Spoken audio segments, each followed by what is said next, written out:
الحمد لله وكفى وسلام على عباده الذين اصطفى أما بعد।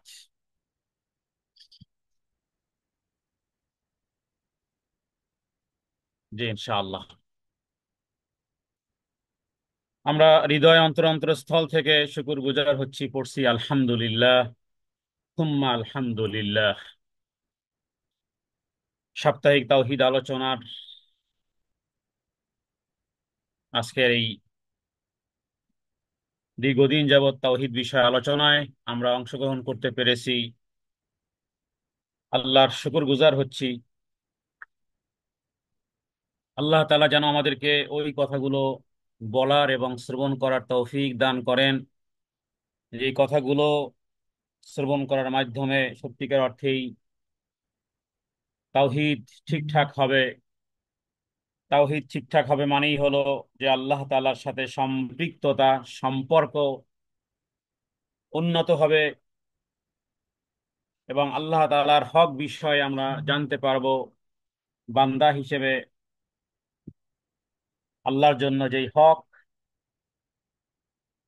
আল্লাহকে আমরা ভালোবাসতে চাই, কিন্তু আল্লাহ তাআলাকে ভালোবাসার ক্ষেত্রে আল্লাহ তাআলা যেই শর্ত করেছেন, যেই শারায়েত দিয়েছেন, সেই শর্ত আর শারায়েত যেন সত্যিকার অর্থে অনুধাবন করার মাধ্যমে, বুঝার মাধ্যমে যেন আল্লাহ তাআলার ভালোবাসা লাভ করতে পারি। যেভাবে করে আল্লাহ তাআলা বলেছেন, আউযু বিল্লাহি মিনাশ শাইতানির রাজীম, হে নবী আপনি বলে দেন, কুল ইন কুনতুম তুহিব্বুনাল্লাহা ফাত্তাবিউনি ইউহিব্বুকুমুল্লাহ ওয়া ইয়াগফির লাকুম যুনুবাকুম আল্লাহু গফুরুর রহিম।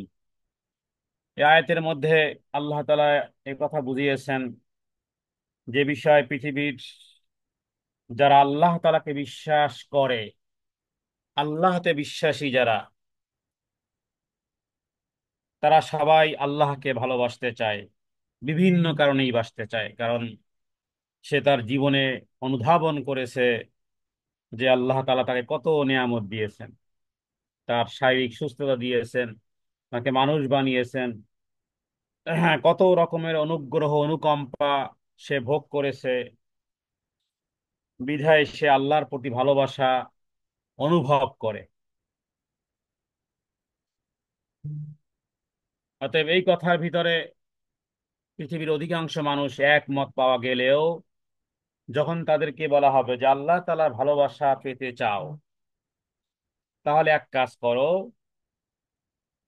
রাসূলুল্লাহ সাল্লাল্লাহু আলাইহি ওয়াসাল্লামকে অনুসরণ করো। তখন বিষয়টা কঠিন হয়ে যায়, কারণ রাসূলুল্লাহ সাল্লাল্লাহু আলাইহি ওয়াসাল্লামকে অনুসরণ করার করতে হলে একটা প্র্যাকটিস করতে হয়, একটা জীবন, একটা লাইফ স্টাইল চেঞ্জ আনতে হয়। তার সুরাতে এবং তার সিরাতে, তার বাহ্যিক ভাবে এবং তার মানসিক ভাবে, তার জীবন আদর্শে একটা বিপ্লব আনতে হয়, একটা পরিবর্ধন আনতে হয়। সেখানে মনচাহি জীবনের কোনো কিছুই থাকে না, যার কারণে শুধু দাবি করা যে আল্লাহকে ভালোবাসি, রবকে ভালোবাসি বা রবের ভালোবাসা পেতে চাই, বা রবের প্রতি আনুগত্য, রবের প্রতি বিশ্বাস, আহ, অধিকাংশ মানুষ পাওয়া গেলেও কিন্তু রাসূলুল্লাহ সাল্লাল্লাহু আলাইহি ওয়াসাল্লামের অনুসরণকারী লোক সংখ্যা তখন কমে যায়।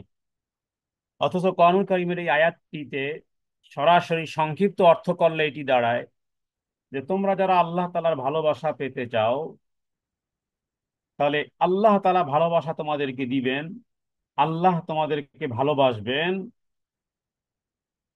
আর আল্লাহর ভালোবাসা পেতে চাইলে তোমাদেরকে যে এই বিষয়টি করতে হবে সেটি হলো আমার প্রিয় রাসূল মুহাম্মদ রাসূলুল্লাহ সাল্লাল্লাহু আলাইহি ওয়াসাল্লামের অনুসরণ অনুকরণ করতে হবে। এর বাইরে আল্লাহর কোনো ভালোবাসা নেই। আল্লাহ তাআলার বিন্দু পরিমাণ ভালোবাসার বহিঃপ্রকাশ পাওয়া যাবে না। দুনিয়াতে তো আল্লাহ তাআলা মুতলাকা নাম দিয়ে রেখেছেন যতটুকু ভালোবাসা নিতে পারবে আল্লাহর, পুরোটাই নিতে হবে একটা ভিন্ন ওয়ে। সেই ওয়েটার নাম হলো রসুল্লাহ সাল্লাল্লাহু আলাইহি ওয়াসাল্লামের ইত্তেবা। তাহলে এই একটি কথা যদি আমরা বুঝতে পারি, তাহলে আমরা এই কথাও বুঝতে পারবো যে কোনো একজন ব্যক্তি যদি কোনো একজন ব্যক্তিকে স্মরণ করে, তাহলে সে যখন শুনবে যে তার কথাই সে স্মরণে রেখেছে, তার কথা স্মরণে রেখে সে কাঁদে, তার কথা সে শয়নে স্বপনে জাগ্রত শুয়ে বসে সব সময় তার কথা ভাবে, তাহলে সে খুশি হওয়ার কথা। ঠিক একই বিষয় আল্লাহ তাআলার কথা, আল্লাহ তাআলাকে আহ্বান করা, আল্লাহ তাআলাকে ডাকা,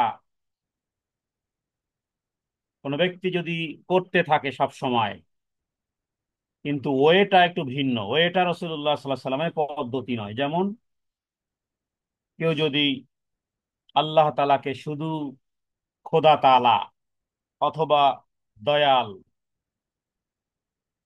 অথবা আল্লাহ তাআলার জন্য বিভিন্ন আমাদের মাতৃভাষায় বিভিন্ন শব্দ ব্যবহার করে ডাকা হয়, কখনো দয়াল, অথবা কখনো পরওয়ারদিগার, ইত্যাদি ইত্যাদি নাম ধরে কেউ যদি সারাদিন তাকে ডাকতে থাকে, ওগো দয়াল, ওগো পরওয়ারদিগার, ওগো খোদা, তাহলে আমরা বলতে পারি যে সওয়াব হবে কি হবে না। আমরা এই কোরআনুল কারীমের এই আয়াত দিয়েই, হাদিস তো অসংখ্য অগণিত রয়েছেই, কোরআনুল কারীমের অসংখ্য আয়াত তো আছেই, যে কোনো একটা দলিল দিয়ে এটাকে বলা যেতে পারে যে এটা যেহেতু রাসূলুল্লাহ সাল্লাল্লাহু আলাইহি ওয়াসাল্লামের সুন্নাহ পদ্ধতি নয়, অতএব সওয়াবের আশাও করা যায় না, যদিও জায়েজ হতে পারে। এই ছোট্ট এই কথার ভিতরে লুকিয়ে আছে শত সহস্র আয়াত, শত সহস্র হাদিস। আমার প্রভুকে, আমার রবকে, তাকে দয়াল, দয়াল নামে অথবা অন্য কোনো নামে ডাকা জায়েজ, কিন্তু সুন্নাহ নয়। সুন্নাহ জানতে হলে আসতে হবে ওই যে, হে নবী আপনি বলে দেন, ইন কুনতুম তুহিব্বুনাল্লাহ ফাত্তাবিউনি ইউহিব্বুকুমুল্লাহ। সূরা আল ইমরান আয়াত নম্বর 31। এই আয়াতটি হলো একটা মূলনীতির আয়াত, যে আয়াতের মাধ্যমে আমরা রবের সাথে আমাদের সম্পৃক্ততার বিষয়গুলো গ্রহণযোগ্য কিনা, সেটা কি অ্যালাউ কিনা, নাকি সেটা রিজেক্টেড হবে, এই আয়াতের মাধ্যমে আমরা জানতে পারি। কারণ এখানে আল্লাহ তাআলা নবীকে বলতেছেন কোরআনুল কারীমে সূরা আল ইমরানের 31 নম্বর আয়াতে, খাতামুন নবিয়্যিন রাহমাতুল লিল আলামিন মুহাম্মাদুর রাসূলুল্লাহ সাল্লাল্লাহু আলাইহি ওয়াসাল্লামকে আল্লাহ তাআলা নির্দেশ করেছেন, হে নবী, কুল, হে নবী আপনি বলেন, ইন কুনতুম, যদি তোমরা চাও, তুহিব্বুন আল্লাহ, আল্লাহর ভালোবাসা, যদি তোমরা আল্লাহ তাআলার ভালোবাসা পেতে চাও, কে না চায় আল্লাহর ভালোবাসা? যিনি সৃষ্টি করেছেন, যার হাতে হায়াত আর মউত,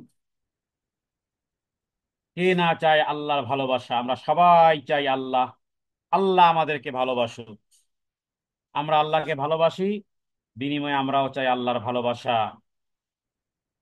কিন্তু এটার ততটুকুই পাবো যতটুকু ফাত্তাবিউনি, তাহলে আমার অনুসরণ করো। এই নি মানে রসুল্লাহ সাল্লাল্লাহু আলাইহি ওয়াসাল্লাম, রসুল্লাহ সাল্লাল্লাহু আলাইহি ওয়াসাল্লামে অনুসরণ করো, তাহলে তোমরা আমার অনুসরণ করো।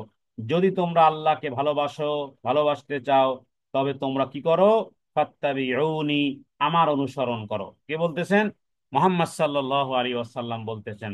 তার মানে ভালোবাসা যতটুকু, অনুসরণ ততটুকু, অনুসরণ যতটুকু, ভালোবাসা ততটুকু, সমানে সমান। এক অংশ ওভার নেয়ার কোনো সুযোগ নেই। আল্লাহ তারা ভালোবাসা চাও যতটুকু, অনুসরণ করো ততটুকু। অনুসরণ হবে যতটুকু, কার? রাসূলুল্লাহ সাল্লাল্লাহু আলাইহি ওয়াসাল্লামের। ভালোবাসা পাবে ততটুকু। এটাকে অর্থ করলাম আমি এই ফাত্তাবিউনি ইউহিব্বুকুমুল্লাহ, এই দুই শব্দের অর্থ করলাম এভাবে। যদি এই এই ব্যালেন্স যদি ঠিক থাকে,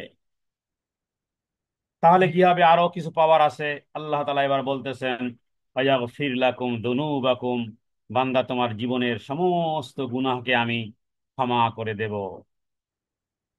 তাহলে বোঝা যায় যে ক্ষমা পেতে হলেও আপনাকে এই অনুসরণ করতে হবে। হ্যাঁ, ক্ষমা যদি পেতে চাই তাহলে এই অনুসরণ করতে হবে।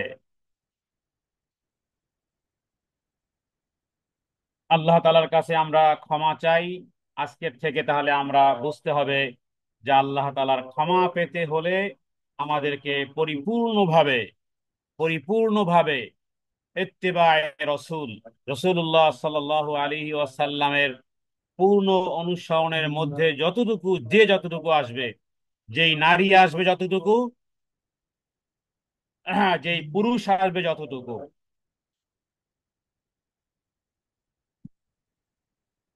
একজন নারী তিনি ফলো করবেন, একজন নারী তিনি ফলো করবেন রসুল্লাহ সাল্লাল্লাহু আলাইহি ওয়াসাল্লামের স্ত্রীদেরকে, তার কন্যাদেরকে। সবার আগে হযরতে ফাতেমা রাদিয়াল্লাহু তাআলা আনহার পর্দা, তার দিনদারি, হযরতে আয়েশা সিদ্দিকা রাদিয়াল্লাহু তাআলা আনহার পর্দা, তার দিনদারি, তাদের ধর্ম পালন, তাদের যাতায়াত, তাদের কথোপকথন, এভাবে করে রসুল্লাহ সাল্লাল্লাহু আলাইহি ওয়াসাল্লামের স্ত্রীদেরকে এবং মহিলা সাহাবীদেরকে দিকে তারা ওইভাবে অনুসরণ করবেন। একজন পুরুষ তিনিও অনুসরণ করবেন রসুল্লাহ সাল্লাল্লাহু আলাইহি ওয়াসাল্লামকে, চার খোলাফায়ে রাশিদিনদেরকে, সাহাবায়ে কেরাম রিদওয়ানুল্লাহি তাআলা আলাইহিম আজমাইনদেরকে। এর বাইরে এর বাইরে 30 বৎসরের পরে কাউকে অনুসরণ করতে হলে দেখে শুনে, বুঝে শুনে অনুসরণ করতে হবে। কারো দাড়ি দেখে, কারো পাগড়ি দেখে, কারো জুব্বা দেখে, কারো পদ দেখে, কারো পদবি দেখে, কে কোন জায়গায় চাকরি করে, কে মক্কার ইমাম, কে মদিনার ইমাম, এটা অনুসরণের বিষয় নয়। বরং অনুসরণ করতে হবে যেভাবে বলেছি সেভাবে। এই আয়াতের মধ্যেই এই বিষয়টি আছে। হে নবী, আপনি বলে দেন, আল্লাহর ভালোবাসা পেতে চাইলে আমাকে অনুসরণ করো, তাহলে আল্লাহ তোমাদেরকেও ভালোবাসবেন। ওয়ায়াগফির লাকুম যুনুবাকুম, তোমাদের গুনাহ সমূহকেও ক্ষমা করবেন। আল্লাহু গফুরুর রহিম। আর তাহলে আল্লাহ তাআলাকে তোমরা পাবে কিভাবে? পরম ক্ষমাশীল, অতিশয় দয়ালু। পরম ক্ষমাশীল, অতিশয় দয়ালু হিসেবে আমার রবকে যদি আপনি পেতে চান, দুনিয়াতে, মরণে, কবরে, হাসরে, ফুলসিরাতে, মিজানে, পরকালে, কিয়ামতের ময়দানে, একটাই কথা, যেথায় আপনি চান দুনিয়ার জীবনে আল্লাহকে পরম ক্ষমাশীল, অতিশয় দয়ালু পেতে চান, জীবনে পেতে চান, দিনে রাতে, সকলের জন্য, মরণ থেকে শুরু করে পরকাল পর্যন্ত যদি পেতে চান, তাহলে একটাই ওয়ে, সূরা আল ইমরান আয়াত নম্বর 31। এর এর বিপরীত কি হবে? এর বিপরীতটাই হলো জুলুম, এর বিপরীতটাই হলো সীমা লঙ্ঘন, কুফরি পথে সামিল। এর বিপরীতটাই হলো শয়তানের রীতিনীতি। এর বিপরীতটাই হলো কাফেরদের রীতিনীতি, তাদের অনুরাগ। এর বিপরীতটাই হলো এক ভিন্ন জীবন পদ্ধতি। কোরআন কারিমে আল্লাহ তাআলা রাসূলুল্লাহ সাল্লাল্লাহু আলাইহি সাল্লামের উপর নাজিল করেছে, হে নবী, ওয়ালা তারকানু ইলাল্লাযিনা যালামু ফাতামাসসাকুমুন নার, খবরদার আপনি ঝুঁকে যাবেন না যারা জুলুম এবং সীমা লঙ্ঘন করে তাদের প্রতি। তার মানে এটার বাইরে যতটুকু, ততটুকুই জুলুম। হ্যাঁ, হে নবী, যদি আপনি তাদের প্রতি ঝুঁকে যান, যারা এর বাইরে, যারা এর বিপরীতে, তাহলে সেটা হবে সীমাহীন, সীমা লঙ্ঘন হবে, সেটা হবে জুলুম।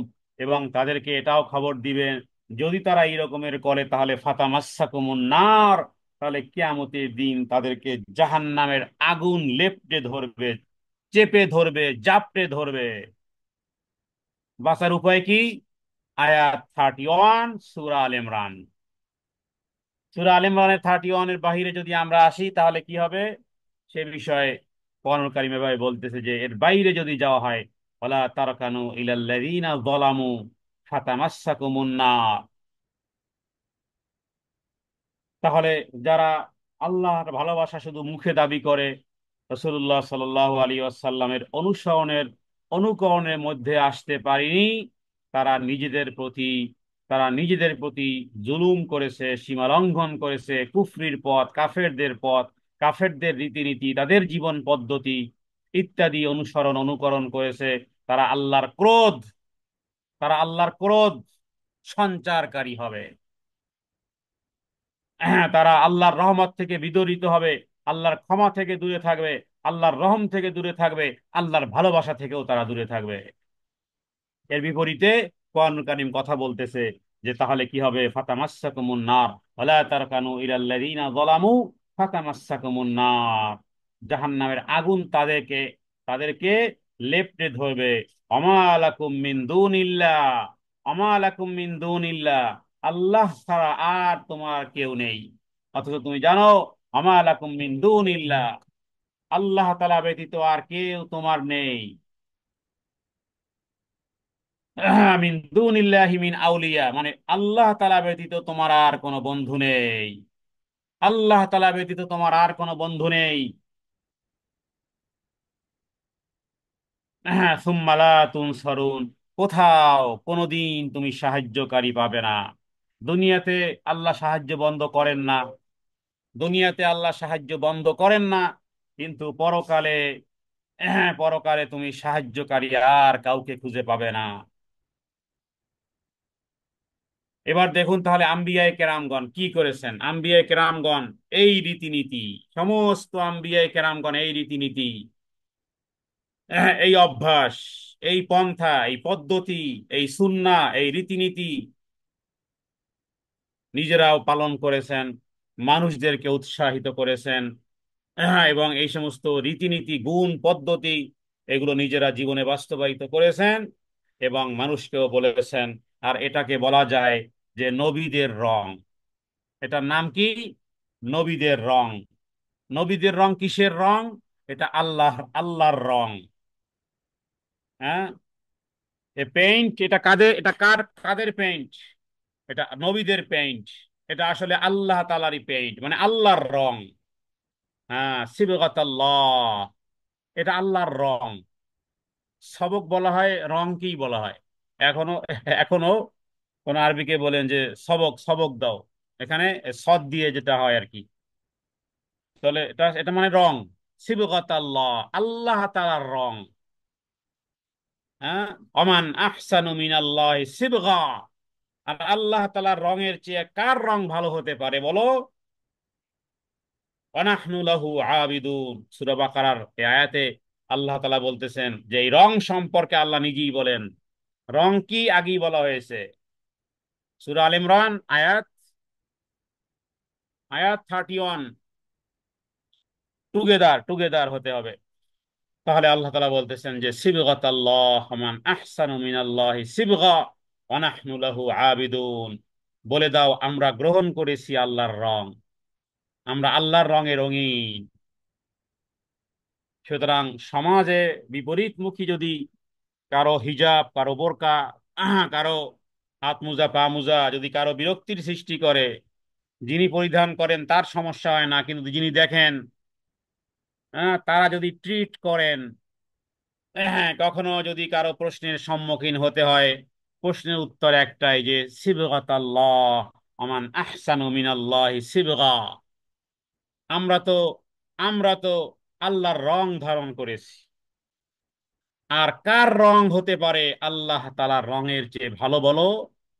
এটি সূরা বাকারার আয়াত 138 নম্বর আয়াত। তাহলে এটা একটা রীতি বলো, আমরা তো এমন এক রীতি ধারণ করেছি, আমরা এমন এক পোশাক গ্রহণ করেছি, আমরা এমন এক রীতি নীতি পদ্ধতি অবলম্বন করেছি, এমন এক চরিত্র, এমন এক আচরণ, এমন এক পন্থা এবং এমন এক পদ্ধতি আমরা অবলম্বন করেছি যেই পদ্ধতি হলো আম্বিয়ায়ে কেরামের পদ্ধতি।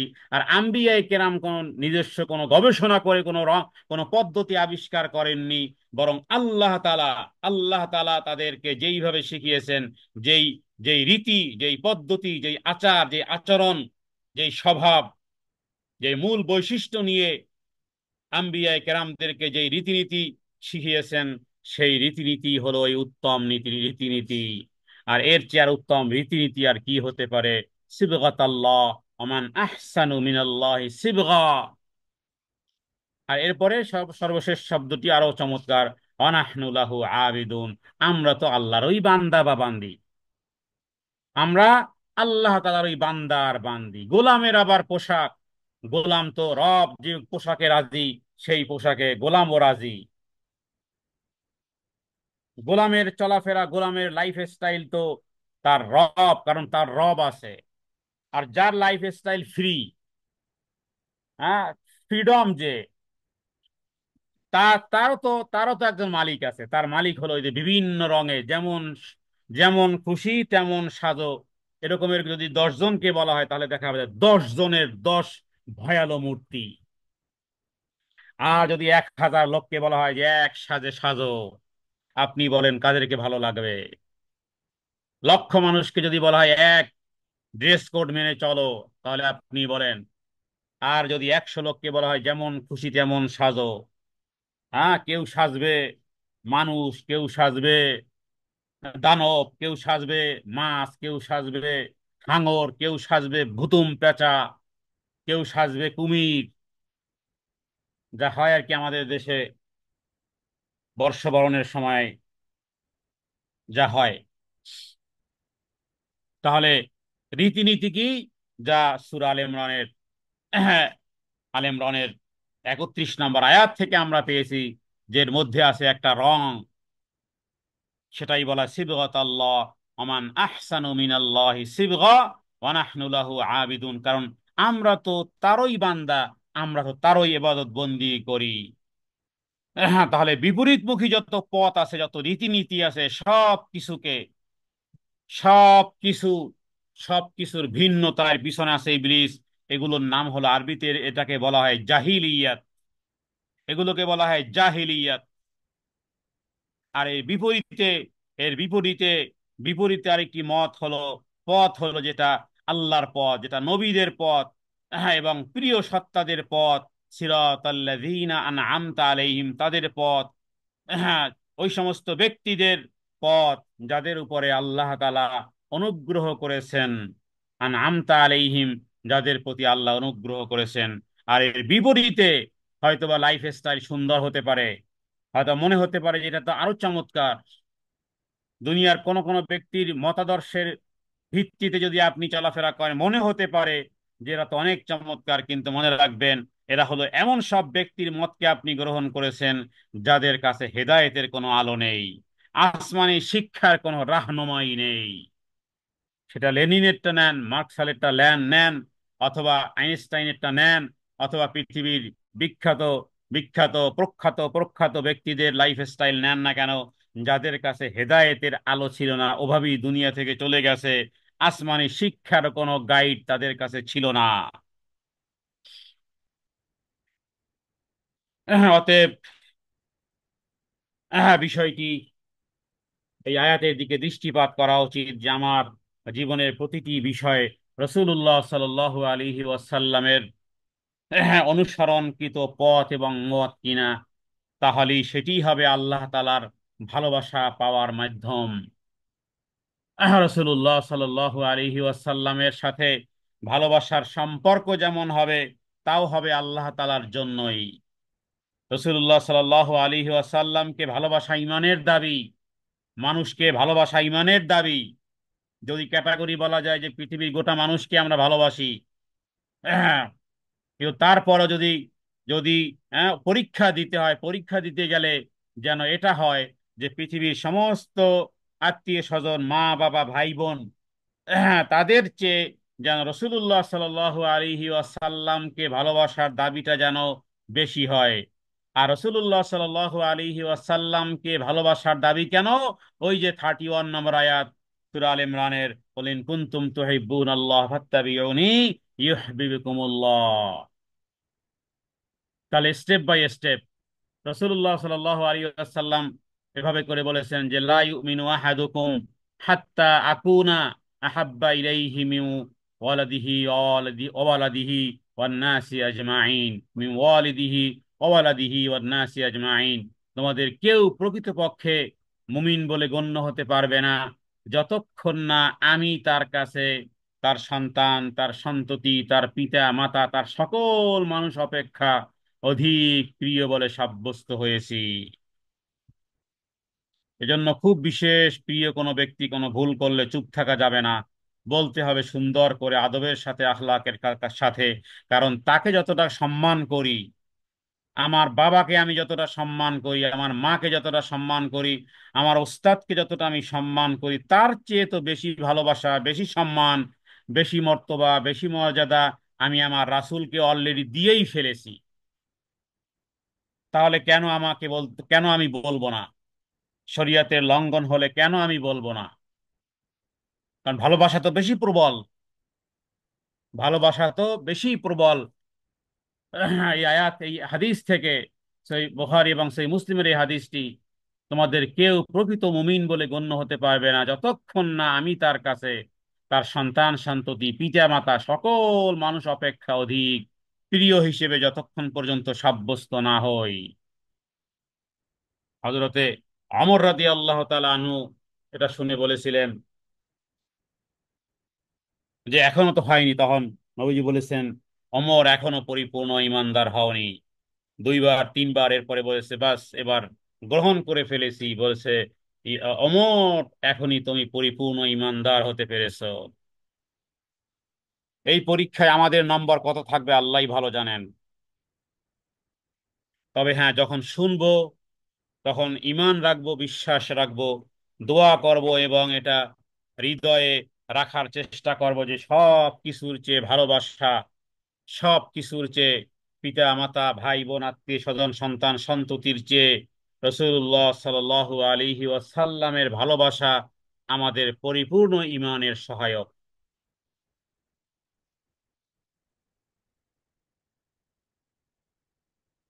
ঘাটতি, দুর্বলতা ইত্যাদি বিষয়ে রবের শরণাপন্ন হতে পারে যে হে আল্লাহ, আমার হৃদয়টাকে এভাবে করে উন্মুক্ত করে দাও।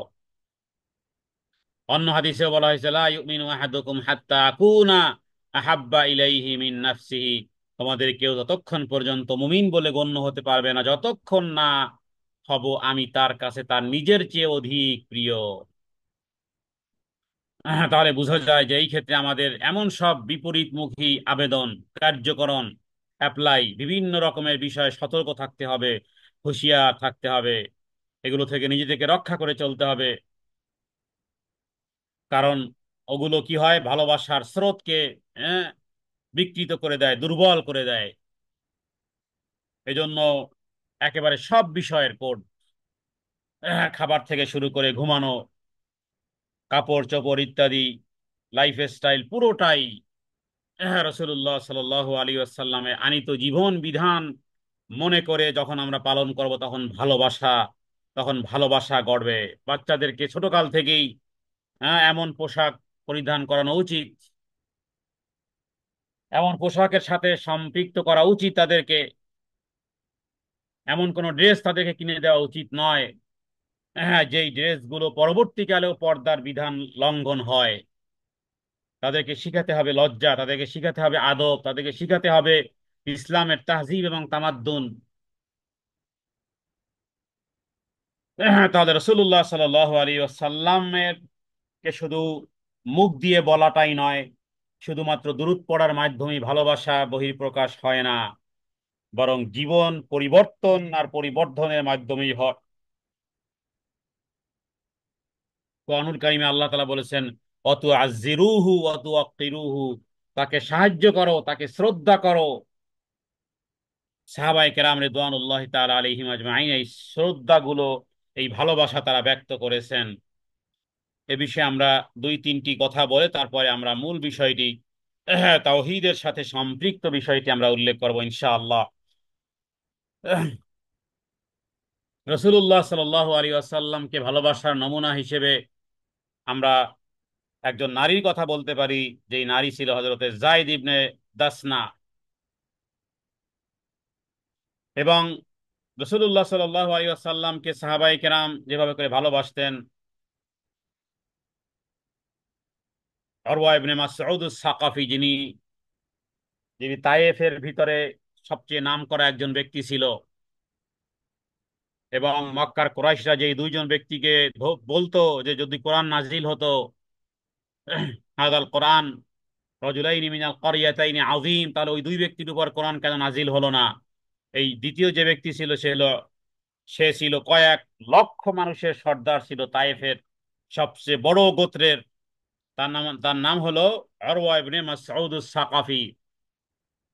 তো সে একবার দূত হিসেবে নবীজির দরবারে এসে সাহাবায়ে কেরামের সাথে রাসূলুল্লাহ সাল্লাল্লাহু আলাইহি ওয়াসাল্লামের এই দৃশ্যগুলো দেখে সে বলেছিল যে আমি ইরানের সম্রাট কিসরা এবং রোম সম্রাটের সম্রাটের কায়সার, রোম সম্রাটের প্রধান যে কায়সার, তার দরবারেও আমি বহুবার গিয়েছি।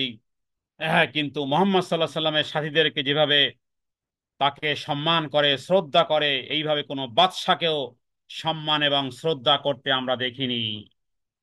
এটাই তো বহিঃপ্রকাশে আমরা বলি সাল্লাল্লাহু আলাইহি ওয়াসাল্লাম, নবীজির নাম শুনলেই আমরা বলি সাল্লাল্লাহু আলাইহি ওয়াসাল্লাম। এটা স্বাভাবিকভাবে শব্দগতভাবেও তার প্রতি আমাদের সম্মান। কিন্তু বহু ব্যক্তিবর্গ আছেন যে হতে পারে তারা হাজার বার দুরূদ পাঠ করেন, কিন্তু তার জীবনে, তার লাইফ স্টাইলে সুন্নতের অনুসরণ নেই। বহু ব্যক্তিবর্গকে জানা যায় এভাবে করে, বিবাহের আগে ডাটা দেয় যে পুরো সালাফি, বিয়ের আগে ডাটা সালাফি, মুত্তাকি, পরহেজগার পরিবার, দিনদার পরিবার, একেবারে নিজেদের সবাই তো আছে আছে একেবারে মাতৃকুল পিতৃকুল সব আলেমে দিন, সব পরহেজগার, সব মুত্তাকি। বাস্তবে গিয়ে দেখা যায় যে একটাও ফজরের নামাজও ঠিক মতো পড়ে না।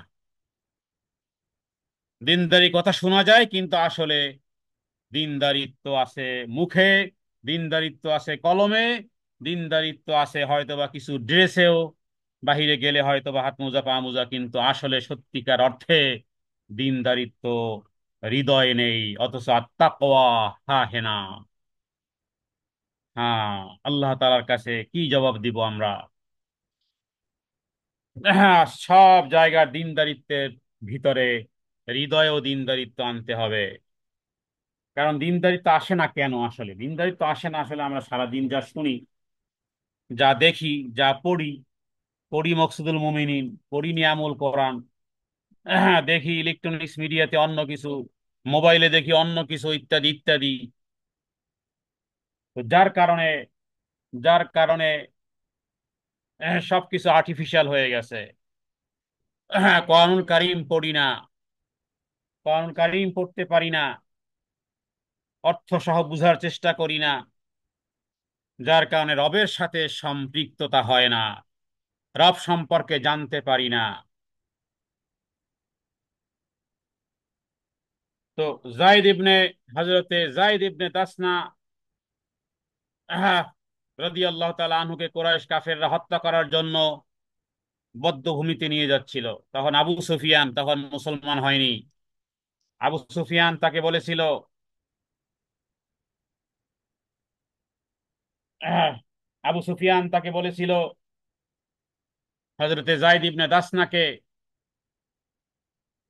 যে আজকে তোমাকে হত্যা করতে আমরা বধ্যভূমিতে নিয়ে যাচ্ছি, এবার তুমি বলো, তুমি তোমার ঘরে নিরাপদ থাকবে, আর তোমার স্থলে যদি এখানে মোহাম্মদ সাল্লাল্লাহু আলাইহি সাল্লামকে নিয়ে আসা হয়, এটা তুমি কি পছন্দ করবে?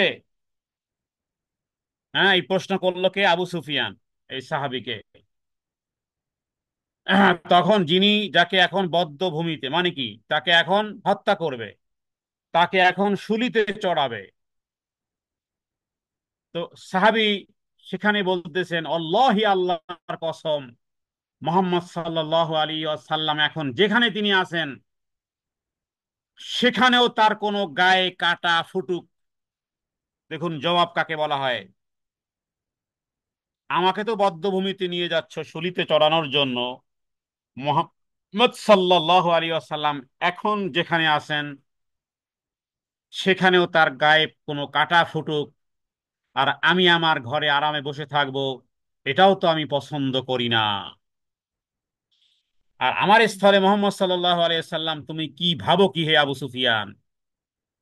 এই ভালোবাসা ইমান, এই ভালোবাসা ওই সূরা আলে ইমরানের 31 নম্বর, হে নবী বলে দাও কুল ইন কুনতুম তুহিব্বুন আল্লাহ ফাত্তাবিউনি ইউহিব্বুকুমুল্লাহ। এই ভালোবাসাকে আনতে হবে সিরাতে, সিরাতে আনতে হবে, সুরাতে। কারণ বিভ্রান্তির দলের তো অভাব নেই। হতে পারে, মেবি, আই ডোন্ট নো, এই আয়াতের প্রেক্ষাপটে হয়তো বা কেউ কেউ সুফিবাদিতা নবীজির নাম শুনলে কাঁদতে থাকে, কিন্তু জীবন অনুসরণের নাম গন্ধ নেই। নবীজির নাম শুনলে চুমু খায়। যতবার মোহাম্মদ সাল্লাল্লাহু আলাইহি সাল্লাম বলবে অতবার অতবার হাতে চুমু খায়, অথবা মুখে এর কাছে আঙ্গুল নিয়ে চুমু খেয়ে আবার চোখে লাগায়। ওই যে ফাত্তা বিউনি পর্যন্ত এরা যেতে পারে নাই, এরা এতটুকু গেছে। আয়াত তো 31 নম্বর, তা আপনাদের চোখের সামনে আছে, কুল ইন কুনতুম তুহিব্বুন আল্লাহ। ও ফাত্তাবিউনি পর্যন্ত এরা যায়নি। ফাত্তাবিউনি মানে কি? নবীজি অনুসরণ করো। সাহাবায়ে কেরাম কি এই রকমের নবীজির নাম শুনে কি চুমু খাওয়া শুরু করতেন কিনা?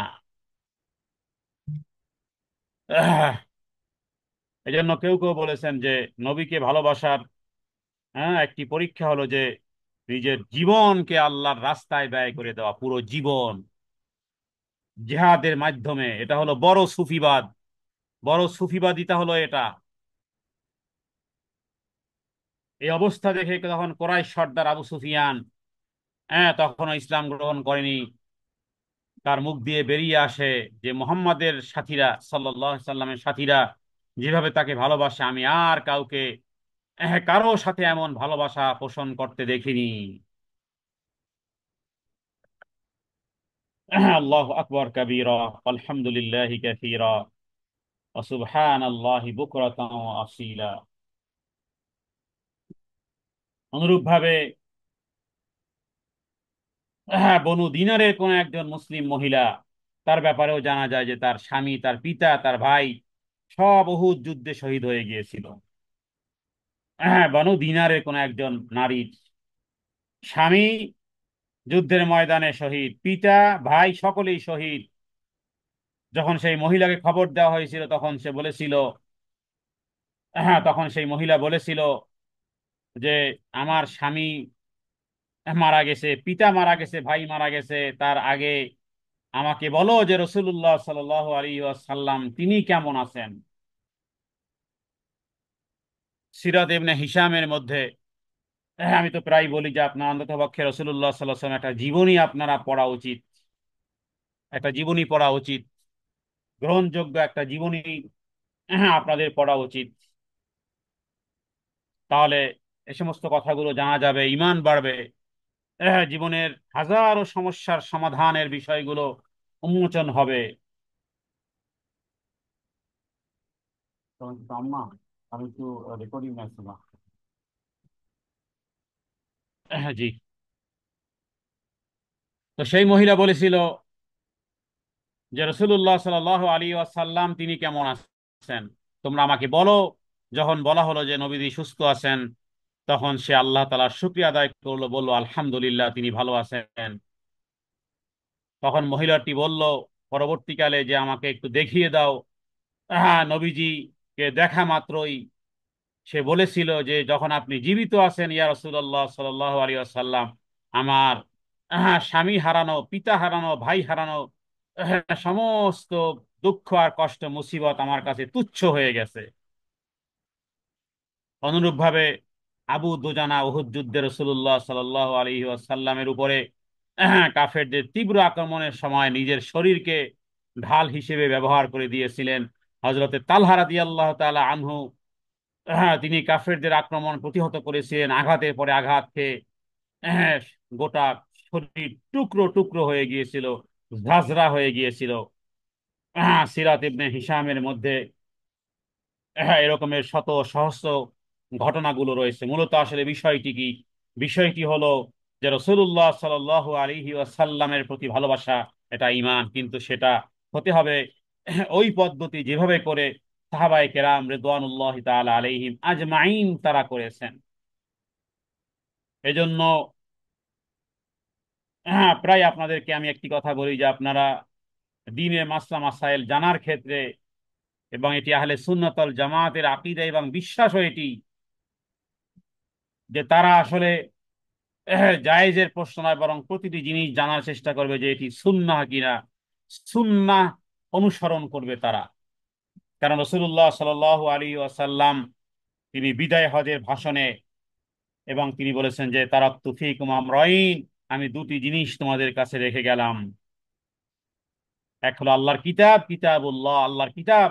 আরেকটি হলো সুন্নাহ, রাসূলুল্লাহ সাল্লাল্লাহু আলাইহি ওয়াসাল্লামের রীতিনীতি, পদ্ধতি, মৌন সম্মতি ইত্যাদি গুলোকে,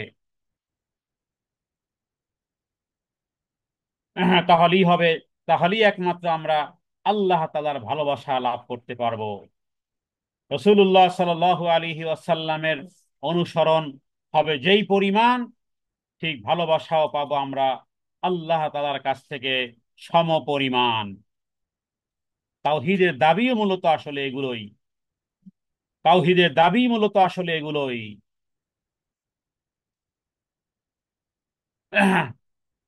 দেখুন, আল্লাহ তাআলা যখন কোনো জিনিস ইচ্ছা করেন, আল্লাহ তাআলা কোনো জিনিস যখন ইচ্ছা করেন তখন শুধু কি বলেন সূরা ইয়াসিনে, যে আল্লাহ তাআলা যখন কোনো বিষয় ইচ্ছা করেন তখন শুধু বলেন যে হও, ব্যাস। ইন্নামা আমরুহু ইযা আরাদা শাইআন আন ইয়াকুলা লাহু কুন ফায়াকুন। তবে আল্লাহ তাআলা চাইবেন কখন? আল্লাহ তাআলা চাইলে কুন বলেন, কোন কোনের মধ্যে থাকে, কখন চেয়েছেন, কিভাবে চেয়েছেন, কতক্ষণ পরে চেয়েছেন, যেরূপ চেয়েছেন হুবহু সেই রূপই হবে। কোরআন কারিমে সূরা ইয়াসিনের এই আয়াতের আয়াতের মাধ্যমে আমরা জানতে পারি যে আল্লাহ তাআলা যখন কোনো জিনিস ইচ্ছা করেন তখন তিনি বলেন শুধু কুন ফায়াকুন, বলেন আর হয়ে যায়। তাহলে আল্লাহ তাআলা ইচ্ছা করবেন, আল্লাহ তাআলা বান্দার জন্য ইচ্ছা করবেন, সেটা সুপারিশ বলেন, সেটা শাফাআত বলেন, যে যখন নাকি রাসূলুল্লাহ সাল্লাল্লাহু আলাইহি ওয়াসাল্লামের অনুসরণ অনুকরণের মাধ্যমে হবে, তখনই তখনই আল্লাহ তাআলা চাইবেন। আর আল্লাহ চাইলে কি হন? আল্লাহ তাআলা যখন কোনো কিছুর ইচ্ছা করেন, তার ব্যাপারটা তো হলো এমন যে তিনি যখন ইচ্ছা করেন তখন কোনো কিছুর, তখন শুধু বলে দেন কি কুন। কুন মানে কি? কুন মানে হলো হও, আর তৎক্ষণাৎ তা হয়ে যায়। সূরা ইয়াসিন আয়াত নম্বর 82। তাহলে এই আয়াতের সাথে যে সম্পৃক্ততাটা বুঝাতে চাচ্ছি, যে আল্লাহ তাআলা ভালোবাসবেন, আল্লাহ তাআলা ইচ্ছা করবেন, আল্লাহ তাআলা মুক্তির ব্যবস্থা করবেন, আল্লাহ তাআলা কিয়ামতের দিন সুপারিশের ব্যবস্থা করবেন। কোন ওয়ে করবেন? ওয়েটা কি? আল্লাহ আল্লাহ কোন ওয়ে করবেন, সে ওয়েটা কোনটা? সে ওয়েটা হলো রাসূলুল্লাহ সাল্লাল্লাহু আলাইহি ওয়াসাল্লামের পদ্ধতি। এটাই হলো 31 নম্বর আয়াতের মূল বিষয়, যে আল্লাহ তাআলা যখন যা ইচ্ছা করেন তখন তিনি করতে পারেন এই বিষয়টি, কিন্তু আল্লাহ তাআলা তিনি যে পদ্ধতি করবেন সেই পদ্ধতিটা, এটা আল্লাহর পাওয়ার, এটা আল্লাহর ক্ষমতা, যে যখন তিনি যেমন ইচ্ছা করেন করতে পারেন। কিন্তু আল্লাহ যখন যেমন ইচ্ছা তিনি করবেন, দুনিয়ার জীবদ্দশায়ও এবং পরকালেও করবেন, যেই পন্থা এবং পদ্ধতিগুলো রাসূলুল্লাহ সাল্লাল্লাহু আলাইহি ওয়াসাল্লামকে দিয়েছেন। আম গাছে বেগুন ধরাতে পারেন কিনা? পারেন আল্লাহ তাআলা, কিন্তু আল্লাহ করবেন না এটা। আল্লাহ তাআলা আম গাছে আমই ধরাবেন, বেগুন গাছে বেগুনই ধরাবেন। কোরআন কারিমে আল্লাহ তাআলা ওয়ালান তাজিদা লিসুন্নাতিল্লাহি তাবদীলা। অথচ পাওয়ার কত? পাওয়ার জানলাম, আগে জানলাম যে পাওয়ার কত। পাওয়ার হলো ইন্নামা আমরুহু ইযা আরাদা শাইআন আন ইয়াকুলা লাহু কুন ফায়াকুন। এই হলো পাওয়ার। কিন্তু আল্লাহ নিজেই বলতেছেন যে তুমি তোমার রবের সুন্নতের মধ্যে কোনো পরিবর্তন পাবে না। ওয়ালান তাজিদা লিসুন্নাতিল্লাহি তাবদীলা, তাহওয়িলা। রবের সুন্নত মানে কি? রবের রীতিনীতি, নিজাম, পন্থা এবং পদ্ধতি, চিজ এবং আসবাব, আল্লাহ তালা স্বামী স্ত্রী ছাড়া সন্তান দিতে পারেন কিনা, পারেন, পাওয়ার আছেন, কিন্তু আল্লাহ তালা এই পৃথিবীতে, এই পৃথিবীর জন্য একটা নিজাম রেখেছেন, পরকালের জন্য একটা নিজাম রেখেছেন। যেই নিজামের, যেই নিজাম, যেই ব্যবস্থাপনা রাসূলুল্লাহ সাল্লাল্লাহু আলাইহি ওয়াসাল্লামের মাধ্যমে আল্লাহ তাআলা এই দুনিয়াতে দিয়েছেন। এবং 63 বছরের জীবনে, নবুয়তের 23 বছরের জীবনে একটা লাইফ স্টাইল, একটা জীবন, একটা সকাল, একটা বিকাল, একটা দুপুর, একটা রাত, একটা ঘুমানো, একটা খাওয়া, একটা রাস্তায় চলা, হ্যাঁ, প্রত্যেকটি কাজের মাধ্যমে রাসূলুল্লাহ সাল্লাল্লাহু আলাইহি ওয়াসাল্লাম একটা সুন্নতি জীবন যাপন। জুতোটা পরিধান করতে হবে, সেটাও কোন পায়ে আগে দিতে হবে, সে ব্যাপারে রাসূলুল্লাহ সাল্লাল্লাহু আলাইহি ওয়াসাল্লাম গাইড করে পরিপূর্ণভাবে, একেবারে পরিপূর্ণ এবং পরিপূর্ণতার স্টাম্প এসে গেছে আল্লাহর পক্ষ থেকে। আল্লাহ তাআলা বলেছেন, আল ইয়াউমা আকমালতু লাকুম দীনাকুম ওয়া আতমামতু আলাইকুম নি'মাতি ওয়া রাদিতু লাকুমুল ইসলাম দীনা, যে আজকে তোমাদের কাছে দিন পরিপূর্ণ হয়ে গেছে। আল্লাহ তালা, আল্লাহ তালা সন্তুষ্টি পরিপূর্ণ করেছেন, দিনকে পরিপূর্ণ করেছেন। এর মধ্যে অ্যাডেড আর ডিরেক্টের সংযোজন আর বিয়োজন যদি তিল পরিমাণ, চুল পরিমাণ প্রয়োজনীয়ত না হয়, তাহলে সেই পন্থার পদ্ধতি হলো রাসূলুল্লাহ সাল্লাল্লাহু আলাইহি ওয়াসাল্লামের পন্থার পদ্ধতি। দেখতে যতই, দেখতে যদি কারো কাছে খারাপও লাগে, তাহলে মনে রাখতে হবে এটাই হলো আল্লাহ তাআলার কাছে ভালোবাসার পন্থা এবং পদ্ধতি। কারণ এই পথ আর পদ্ধতি সমস্ত আম্বিয়ায়ে কেরামগণ পালন করেছেন। এই রীতি আর নীতি, এই রং, সিবগাতাল্লাহ, এই রং, এই রং হলো আল্লাহর রং, নবীদের রং হলো আল্লাহর রং। এই রঙে, এই ঢঙে দুনিয়ার জীবদ্দশা একজন নারী এবং একজন পুরুষ তার এই দুনিয়ার জীবন পার করবে। আহলে সুন্নাত ওয়াল জামাতের আকীদা এবং বিশ্বাস হলো এটি, এবং এইভাবে জীবন যাপন করতে হবে। তাহলে কি হবে? তাহলেই হবে আল্লাহ তাআলা, আল্লাহ তাআলা, এটা হজ্জত, এটা দলিল, এটা দলিল, এই দলিল নাজিল করেছেন আল্লাহ তাআলা। আতুহাজ্জুনি ফিল্লাহি ওয়া কাদ হাদান, আল্লাহ তাআলা বলেছেন আল্লাহ তাআলা সম্পর্কে, হ্যাঁ, এগুলো হলো হুজ্জত, এগুলো হলো, এগুলো এভিডেন্স, এগুলো হলো দলিল। অকাদ হাদান, এবং তিনি কি করেন? সত্য পথের হেদায়েত দান করেন এই, এই হুজ্জতের মাধ্যমে। এবং এর মাধ্যমে আল্লাহ তাআলা মানুষের ঈমানের বৃদ্ধি ঘটান। ওমা যাদাহুম ইল্লা ঈমানান ওয়া তাসলিমান, তাদের ঈমান এবং আনুগত্যেই কেবল বৃদ্ধি ঘটতে থাকে, কেবল বৃদ্ধি ঘটতে থাকে। এর বাইরে অন্য কিছু করা যাবে না। এর নাম হলো তাওহীদ। তাওহীদ, তাওহীদ হলো কি? তাওহীদ হলো মূলত আসলে যে আল্লাহ তাআলার সাথে সম্পৃক্ততা। তাওহীদ হলো আমার রবের সাথে সম্পৃক্ততা। ইসলাম ধর্মের সবচেয়ে মৌলিক গুরুত্বপূর্ণ যে বিষয়, যেটা আকীদা, যেটা একটা আকীদাগত একটা বিষয়, শুধু আল্লাহ তাআলাকে একত্ববাদের বিশ্বাস, বিশ্বাসের মূল বিষয় থাকলেও প্রতিটি বিষয়, আল্লাহ তাআলার নামের ক্ষেত্রে, আল্লাহ তাআলার ইবাদতের ক্ষেত্রে, আমাদের দৈনন্দিন জীবনের সব কিছু, এর পিছনে যে বিষয়টি থাকতে হয়, প্রত্যেকটি জীবনের, আমাদের লাইফ স্টাইলে প্রত্যেকটির পিছনে আছে তাওহীদ। আমাদের প্রতিটি কথার পিছনে আছে তাওহীদ। আমাদের জীবনের প্রতিটি ইবাদতের পিছনে আছে তাওহীদ। দোয়ার মধ্যে আছে তাওহীদ, সাহায্য চাওয়ার মধ্যে আছে তাওহীদ, মৃত্যু ব্যক্তিদের জন্য দোয়া করার মধ্যে আছে তাওহীদ। আর তাওহীদ মানেই হলো রবের সাথে সম্পৃক্ততা থাকা। তাওহীদ কি? তাওহীদ হলো জান্নাতে প্রবেশের চাবি। ঘরে ঢুকতে যেমন চাবির প্রয়োজন হয়, ঠিক জান্নাতে, জান্নাতে প্রবেশের বা ইসলামের মূল ভিত্তি এবং জান্নাতে প্রবেশের চাবিকাঠি হলো তাওহীদ। আর শিরিক হলো এর বিপরীত, হলো এমন এক অপরাধ যা মানুষকে জাহান্নামের দিকে নিয়ে যাবে। তাহলে একজন, একজন মুমিন ব্যক্তি, একজন মুমিন ব্যক্তি সে চাইবে, একজন মুমিন ব্যক্তি সে চাইবে তার দুনিয়ার জীবদ্দশায় যতটুকু সময় আল্লাহ তাআলা তার জন্য রেখেছেন, সে যেমন মনে প্রাণে বিশ্বাস করে যে একমাত্র আল্লাহ তাআলাই আমার, আমার সৃষ্টিকর্তা পালন কর্তা, তাহলে যিনি আমার সৃষ্টিকর্তা পালন কর্তা, তার রাসূল সাল্লাল্লাহু আলাইহি ওয়াসাল্লামের অনুসরণ, অনুকরণের মাধ্যমে আমার ইবাদতের যত নমুনা আছে, যেগুলোকে আমি ভালো কাজ মনে করলেই হবে না, বরং সেগুলো আসলে সুন্নতে নববী কিনা, সে বিষয়টি সতর্কতার সাথে যখন সে প্রতিটি পদক্ষেপ ফেলবে, তখন সেটি হবে মূলত আল্লাহ তাআলার জন্য ইবাদত, যেটাকে আমরা বলি তাওহীদে উলুহিয়াত। মানে বিষয়টা কিন্তু আসলে খুবই ইজি। কারণ তাওহীদে রুবুবিয়্যাত, পৃথিবীর আমরা সবাই জানি যে আল্লাহ তাআলাই সৃষ্টিকর্তা, পালনকর্তা, এ ব্যাপারে কোনো সন্দেহ নেই।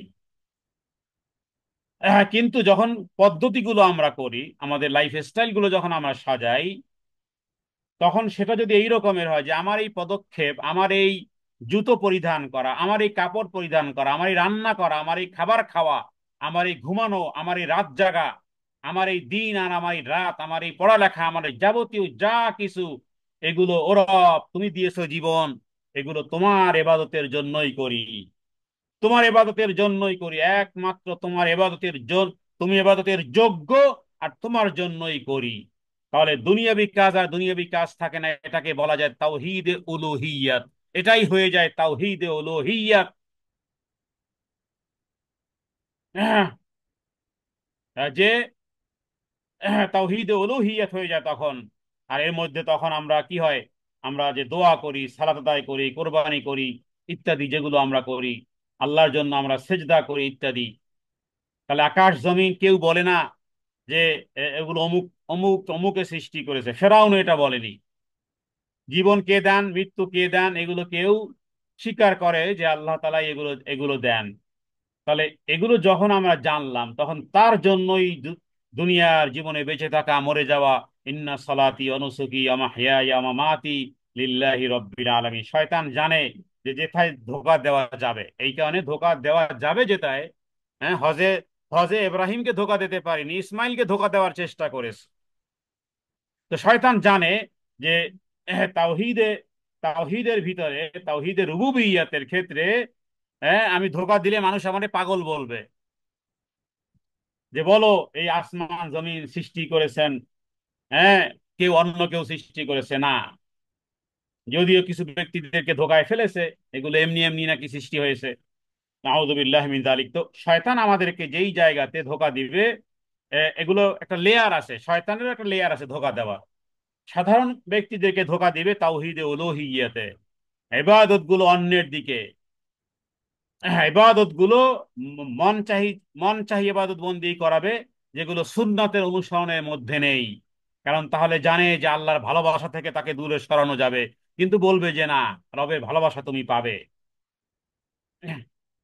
আর এরপরে এই জায়গা থেকে আরেকটি জায়গাতে সবচেয়ে আহ, বিশেষ ব্যক্তিদেরকে, যারা ধর্মে কর্মে পাকা, এদেরকে আরেকটি জায়গাতে ধোকা দিবে, যেটাকে আমরা বলি শিরকে আসগার, গোপন শিরক, লোক দেখানো সালাত, লোক দেখানো ইবাদত বন্দেগী। এটা হলো সবচেয়ে বড় খতরনাক। যারা দিন ধর্ম প্র্যাকটিস করি আমরা, আমাদের জন্য সবচেয়ে চ্যালেঞ্জের জায়গা হলো শিরকে আসগার। শিরকে আকবার জানে, শিরকে আকবার এদেরকে দিয়ে করানো যাবে না, শিরকে আসগার। এই জন্য আবু বকর সিদ্দিক রাদিয়াল্লাহু তাআলা আনহুর মতন ব্যক্তিবর্গ, তারা কম্পমান হয়ে যেত, নবীজির কাছে জানতে চাইতো, হে নবী, বাঁচার উপায় কি, হে নবী বাঁচার উপায় কি। তখন নবীজি শিখিয়েছেন, "ও আবু বকর, বলো, আল্লাহুম্মা ইন্নী আউযু বিকা আন উশরিকা বিকা ওয়া আনা আ'লাম ওয়া আস্তাগফিরুকা লিমা লা আ'লাম।" হে আল্লাহ, আমি জেনে তোমার সাথে কাউকে শরীক করা থেকেও পানাহ চাই, তোমার কাছে আশ্রয় চাই, আর নিজের অজান্তেও যদি করে থাকি আল্লাহ, সেজন্য তোমার কাছে পানাহ চাই বা ক্ষমা চাই। কারণ তাওহীদ হলো আমাদের, আমাদের জান্নাতের পথ। তাওহীদ হারিয়ে গেলে জাহান, তাওহীদের পথ জান্নাতের পথ, যেই পথ সেই পথ।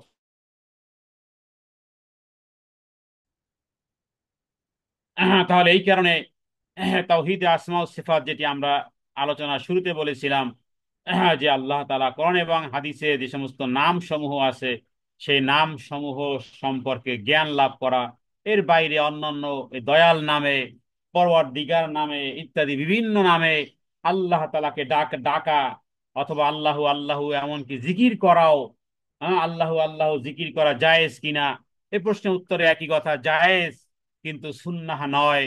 কোন সাহাবায়ে কেরাম আল্লাহু আল্লাহু জিকির করেননি।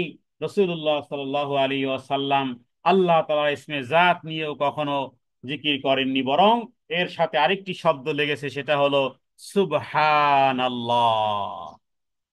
আল্লাহ বলা, আল্লাহর আগে আরেকটি শব্দ লাগিয়ে দেন, তাহলে কি হয়? সুবহানাল্লাহ।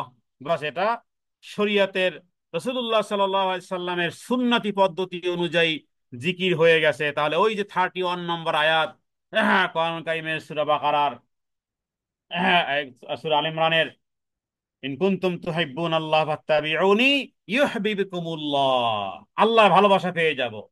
সুবহান আল্লাহ বললে আল্লাহর ভালোবাসা পাবো, কিন্তু আল্লাহু আল্লাহু বললে আল্লাহর ভালোবাসা পাবো কিনা কোনো দলিল আমাদের কাছে নেই, কারণ এটা সুন্নাহ পদ্ধতি নয়, নবীজির অনুসরণের কোনো পদ্ধতি নয়। বলা জায়েজ, ইয়েস, অবশ্যই জায়েজ।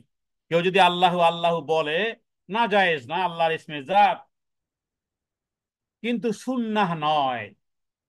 সুন্নাহ পদ্ধতি হলো, এবার দেখো যে নবীজি কি আল্লাহু আল্লাহু জিকির করেছেন কিনা। না, নবীজি জিকির করেছেন সুবহান আল্লাহ।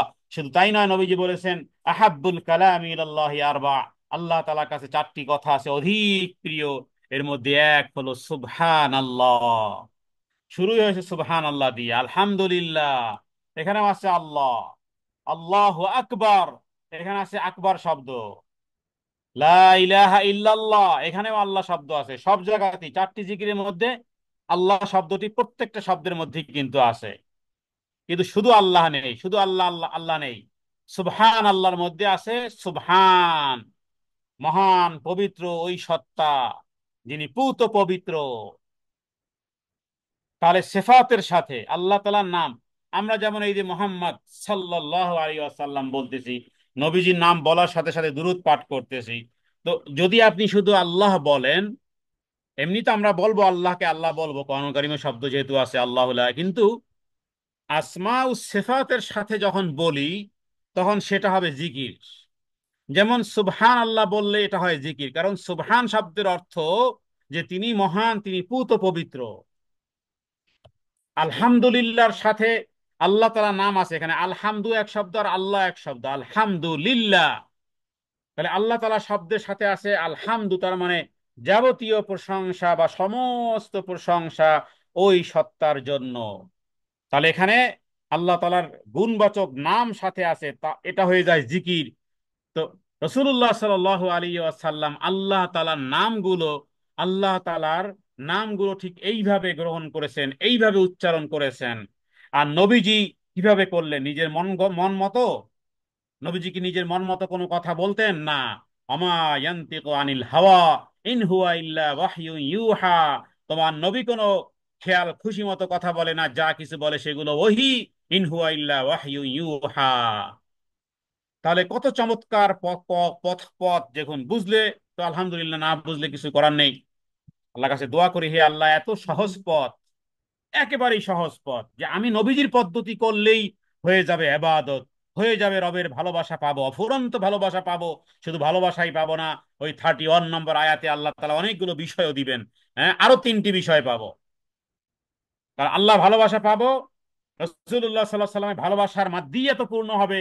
আর আল্লাহ তাআলা ওই আয়াতের মধ্যে বলেছেন যে যখন এগুলো পূর্ণ হবে, তখন শুনে রাখো ইয়াগফির লাকুম যুনুবাকুম, আর কোনো চিন্তা নেই, আমাদের আমাদের জীবনের সমস্ত গুনাহকে আল্লাহ তাআলা ক্ষমা করবেন। হ্যাঁ, ওই 31 নম্বর আয়াতেরই অর্থ কিন্তু এটা, ইয়াগফির লাকুম যুনুবাকুম। আরো কি, ওয়াগফির লাকুম যুনুবাকুম আল্লাহু গফুরুর রহিম। এরপরে আছে আবারও গফুর, এরপর আরো আছে রহিম।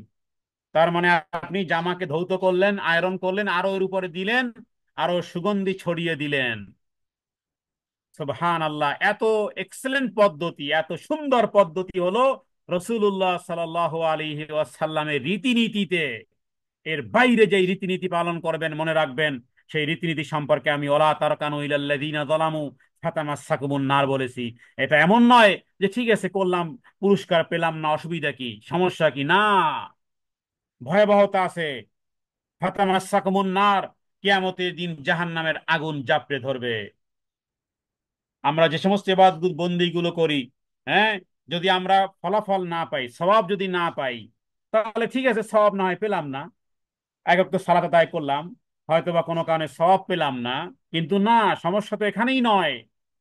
শুধু সওয়াব থেকে বঞ্চিত হওয়াই নয়, বরং আপনি যার জন্য করেছেন সেটা শিরক হিসেবে সাব্যস্ত হয়ে গেছে। কিয়ামত দিন আল্লাহ তাআলা বলবেন ওর কাছ থেকে প্রতিদান নিয়ে আসো, তুমি তো আমার জন্য করো নাই। সমস্যা তো আরো বেশি আছে সামনে। এই কারণে নিরেট শুধুমাত্র আল্লাহ তাআলার জন্য যদি না হয়, আর প্রতিটি ইবাদতে তাওহীদ এটা আল্লাহ তাআলা দাবি করেন, এগুলোকেই ওলামায়ে কেরামগণ তাওহীদকে তিন ভাগে ভাগ করেছেন এভাবে করে: তাওহীদ রুবুবিয়্যাত, তাওহীদ উলুহিয়্যাত, তাওহীদ আসমা ও সিফাত। আর বিপরীত সবচেয়ে বড় যে বিষয়টি হলো, কারণ এর বিপরীত এই তিন জিনিসের ক্যাটাগরির মধ্যে না থাকলে সেগুলোই হবে শিরক, সেগুলোই হবে শিরক। আর শিরকের শিরকের বিষয়ে আল্লাহ তাআলা নিজেই বলেছেন, ইন্নাল্লাহা লা ইয়াগফিরু আন ইউশরাকা বিহি ওয়া ইয়াগফিরু মা দুনা যালিকা লিমান ইয়াশা। বান্দা সব কিছু করতে পারো, সব কিছু হয়ে যেতে পারে, সব কিছু হওয়া সম্ভব বান্দা, এবং সবকিছু যদি হয়েও যায় বান্দা আমি ক্ষমা করে দেব, আমি কোনো পরোয়া করি না। কিন্তু বান্দা খবরদার শিরক করে আসবে না, কারণ ইসলাম থেকে বরবাদ হয়ে যাবে তুমি, ইসলাম থেকে বের করে দিবে তোমাকে, আমল বরবাদ হয়ে যাবে। এবং এমন গুনাহ বান্দা যেই গুনাহ আমি রব ক্ষমা করি না। কোরআনুল কারীমকে যদি প্রশ্ন করি, ও কোরআন বলো কোন গুনাহ তুমি ক্ষমা করো না, ও কোরআন তুমি বলো, তাহলে কোরআনুল কারীম বলে যে হ্যাঁ এমন এক গুনাহ আছে যেই গুনাহ আমি খুব ক্ষমা করি না। সেই গুনাহ হলো সেই গুনাহ হলো সেই গুনাহ হলো শিরকের গুনাহ। কারণ কি? কারণ হলো তাওহীদের সম্পর্ক রবের সাথে। তাওহীদ মানে শুধুমাত্র এক আল্লাহ তাআলা কি মানা নয়। আমি আবার ভালো করে বলি, তাওহীদ মানে শুধুমাত্র এক আল্লাহ তাআলা কি মানা নয়, বরং আল্লাহ আমাদের সৃষ্টিকর্তা। হ্যাঁ, তার তার প্রতি কৃতজ্ঞতাও প্রকাশ হয়ে যায়। আল্লাহ আমাদের রাজ্জাক, রিজিক দাতা, এবং তিনি ব্যতীত আর কেউ যে রিজিক দাতা মনে করি না। হ্যাঁ, প্রত্যেকটা জিনিসের সাথে দুই জিনিস, ইসবাত এবং নফি। আরবিতে বলা হয় ইসবাত, আর একটা বলা হয় নফি। শুধু শুধু হ্যাঁ নয়, নাও আছে এর ভিতরে। লা ইলাহা ইল্লাল্লাহর মধ্যে ওই বিষয়টি আছে, যে আমি আল্লাহ তাআলাকে শুধু স্বীকার করলাম, তার মানে কি আর কাউকে অন্য কাউকে স্বীকার করব? তাহলে তো হয় না। হ্যাঁ, দুনিয়ার জীবদ্দশায় একজন নারী যদি তার স্বামীর দ্বিতীয় স্ত্রীকে পছন্দ ও করে না, হ্যাঁ স্বাভাবিকভাবে, তো স্বাভাবিকভাবে, হ্যাঁ, অথচ যেটা শরিয়াতে শরিয়াতে অ্যালাউ করে, তার মানে কি? তার মানে হলো যে বিষয়টা স্বীকারোক্তি করে দিতে হয় বর্তমান সময়ে, বা কি বলে, ওই রকম উল্লেখ করাই থাকে যে স্বামীর অনুমতি আছে কিনা, দ্বিতীয় বিবাহের অনুমতি আছে কিনা, একেবারে স্পষ্ট। তো বিষয়গুলো এবাদতের ক্ষেত্রে আমরা, বা ইসলামের মূল বিষয়গুলোর প্রত্যেকটা বিষয় এইভাবে করে কিন্তু আল্লাহ তাআলার সাথে এক রকমের চুক্তি আমরা, যে হে আল্লাহ, লা ইলাহা ইল্লাল্লাহ, লা মানে আগেই নিষেধ করে দিলাম যে আমি আল্লাহ, তোমাকে ব্যতীত আর কাউকে আমি ইলাহ বলে মনে করি না, তোমাকে ছাড়া। আল্লাহ তাআলার অধিকারটাকে দেওয়া হয়েছে পরে, লা ইলাহা এর মধ্যে আল্লাহর নাম নেই, ইলাহার পরে এসেছে, ইল্লার পরে এসেছে আল্লাহ। তার মানে আগে সব কিছুকে অস্বীকার করা, দেন এরপরে হে রব তোমাকে স্বীকার করি। এটা এমন নয় যে কাদা মাখা অবস্থায় কোনো মা তার সন্তানকে কোলে নেয় না, আগে পরিষ্কার করে দেন তারপরে বুকে জড়িয়ে চুমু খায়।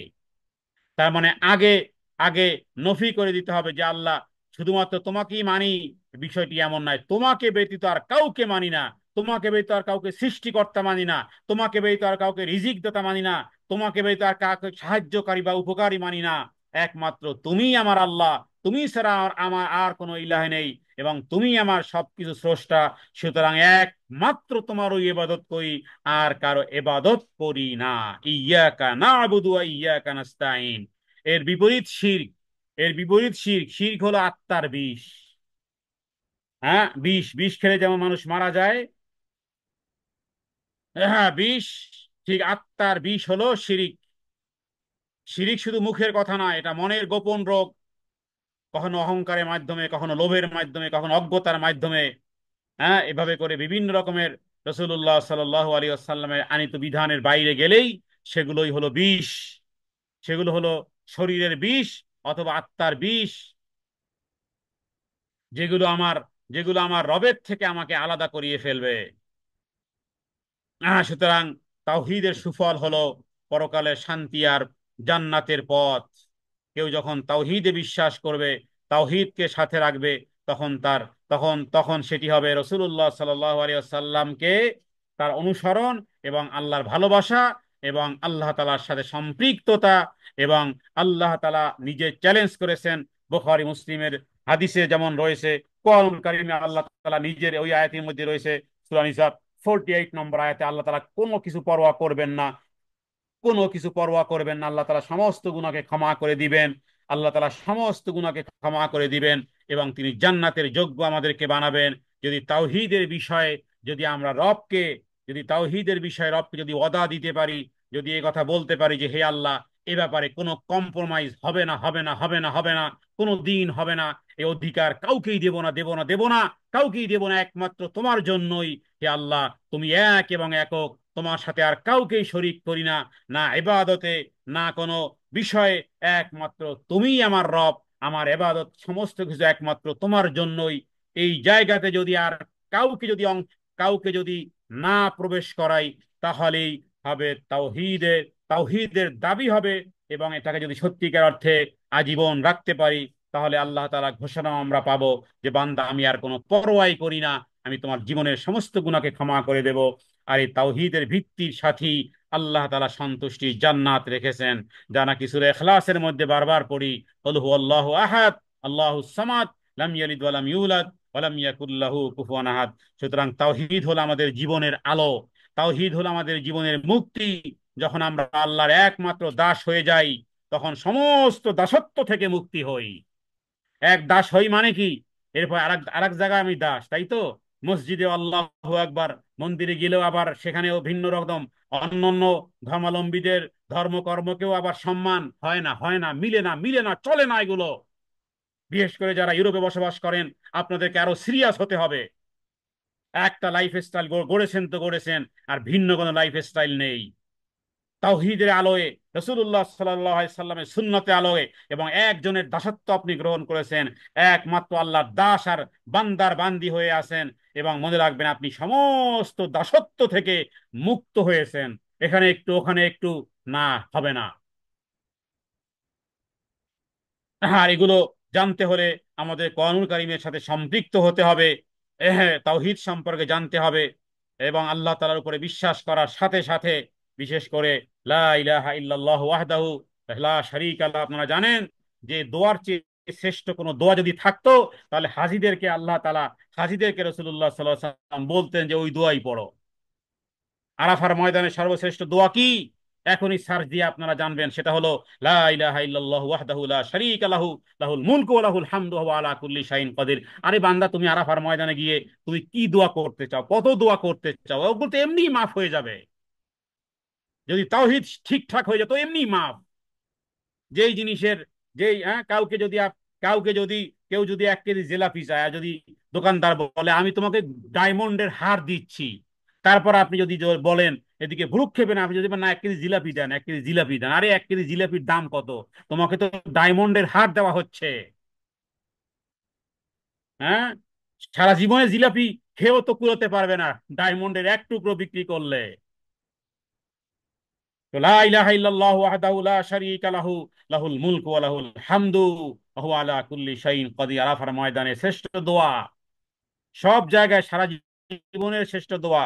সকালের, সকালে 10 বার, বিকেলে 10 বার, ফজরের পরে 10 বার, মাগরিবের পরে 10 বার। এগুলো কেন? রাসূলুল্লাহ সাল্লাল্লাহু আলাইহি ওয়াসাল্লাম শিখিয়েছেন। পুরো জীবনটা হবে এর উপরে, যে হে আল্লাহ, শুধুমাত্র এটাই নয়, শুধুমাত্র এতটুকুই নয়, দাসত্ব তোমার। আর এটাও বলি, আমি আর কিন্তু দাস নয়, আমি আর কারো গোলাম নয়, তোমারই গোলাম, আর কারো গোলাম নয়। সূরা ইখলাস বেশি বেশি করে পাঠ করুন। লা ইলাহা ইল্লাল্লাহু ওয়াহদাহু লা শারীকা লাহু, লাহুল মুলক। এগুলো বুঝে শুনে পাঠ করেন। এমনি মুখস্থ তো আমি জানি সবাই পারেন, ছোট বাচ্চারাও, 3-2 বছরের বাচ্চারাও মুখস্থ জানে, কিন্তু ওর মর্ম কি, সেগুলো এই ছোটকালে মুখস্থ করেছেন, এখনো না বুঝে পড়েন কেন? এগুলো বুঝে পড়েন যে কি অর্থ, কি লা ইলাহা ইল্লাল্লাহু ওয়াহদাহু লা শারীকা লাহু, লাহুল মুলকু ওয়া লাহুল হামদু ওয়া হুয়া আলা কুল্লি শাইইন কাদির। এই কথা যদি বুঝি আমরা, তাহলে আর শয়তান আমাদেরকে অন্যদিকে নিতে পারবে না। কারণ ভরসা করেছি তার উপরেই, দোয়া করতেছি তার ওই কাছে, সাহায্য চাইতেছি আর তার কাছেই, তার সাথে আর কাউকেই যুক্ত আমি করি না। আল্লাহ তাআলার কাছে প্রার্থনা করি, তাওহীদ বিষয়টি এতটাই ব্যাপক, সত্যিকার অর্থেই বলেন রুবুবিয়্যাত বলেন, উলুহিয়্যাত বলেন, আসমা ও সিফাত বলেন, প্রতিটি বিষয়গুলো এতটাই ব্যাপক, আবার মনে হয় যে না, আসলে খুবই সহজ। শুধুমাত্র রসুল্লাহ সাল্লাল্লাহু আলাইহি ওয়াসাল্লামের সুন্নতি পদ্ধতিতে জীবন গড়ুন। আর যা কিছু করব রবের সন্তুষ্টির জন্য করব। এই দুটি জিনিস যদি টুগেদার রাখতে পারি, আমার কাছে মনে হয় তাওহীদে উলুহিয়ত হবে, তাওহীদে রুবুবিয়ত হবে, তাওহীদে আসমা ও সিফাত হবে, একত্ববাদও হবে। আল্লাহ তাআলাকে পালন করা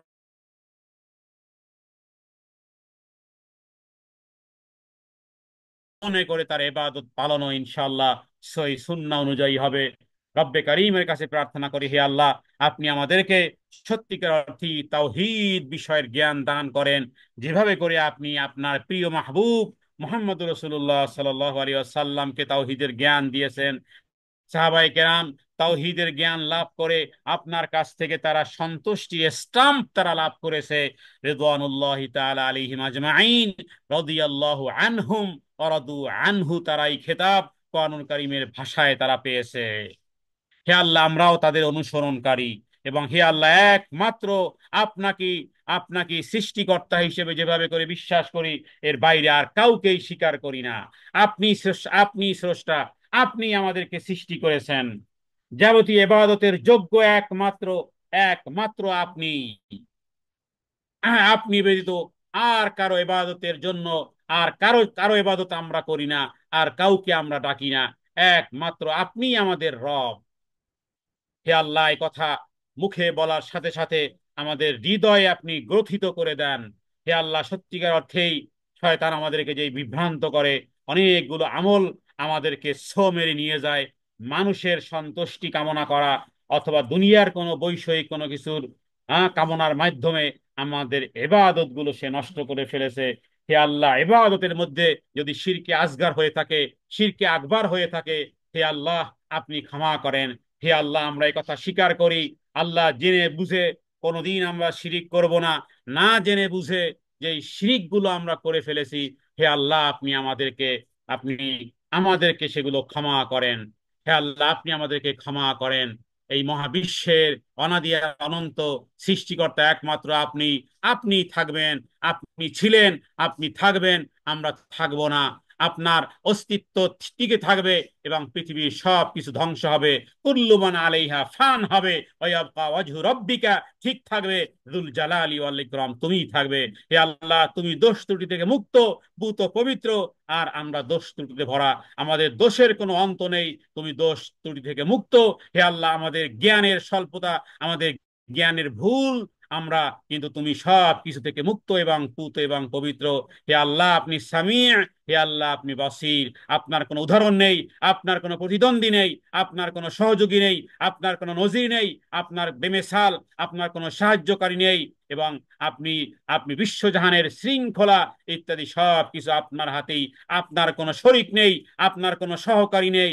আপনার একমাত্র ইবাদত পাওয়ার যোগ্য একমাত্র আপনি। হে আল্লাহ, আপনি অসুস্থকে সুস্থ করেন এবং সকল সৃষ্টিজীবের রিজিক আপনি দেন।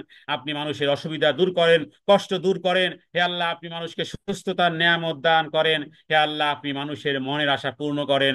মানুষের দোয়াগুলো আপনি আপনি প্রার্থনাগুলো আপনি কবুল করেন। কারণ আপনি যখন যা চান তাই আপনি করতে পারেন। হে আল্লাহ, আপনার আপনার সাথে হুয়া যাহিরু ওয়াল বাতিনু ওয়া হুয়া বিকুল্লি শাইইন আলিম।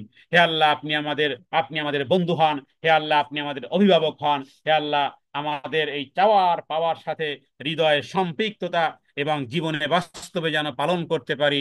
হে আল্লাহ, আপনি আমাদের সবাইকে সেই তৌফিক এনায়েত করেন। হাযা মিন্নি ওয়াল ইলমু ইনদাল্লাহ। আল্লাহু আ'লামু বিস-সাওয়াব। সাল্লাল্লাহু আলা সাইয়্যিদিনা মুহাম্মাদিন নবিয়্যিল উম্মি وآله وسلم تسليما كثيرا كثيرا كثيرا. وما علينا إلا البلاغ. وصلى الله على سيدنا محمد النبي الأمي وآله وسلم. سبحانك اللهم وبحمدك، أشهد أن لا إله إلا أنت، أستغفرك وأتوب إليك. السلام عليكم ورحمة الله وبركاته.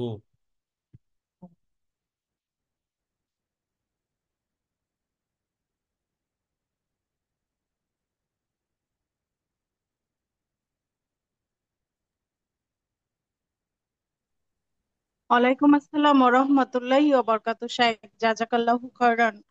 আলহামদুলিল্লাহ শাইখ, অনেক কিছু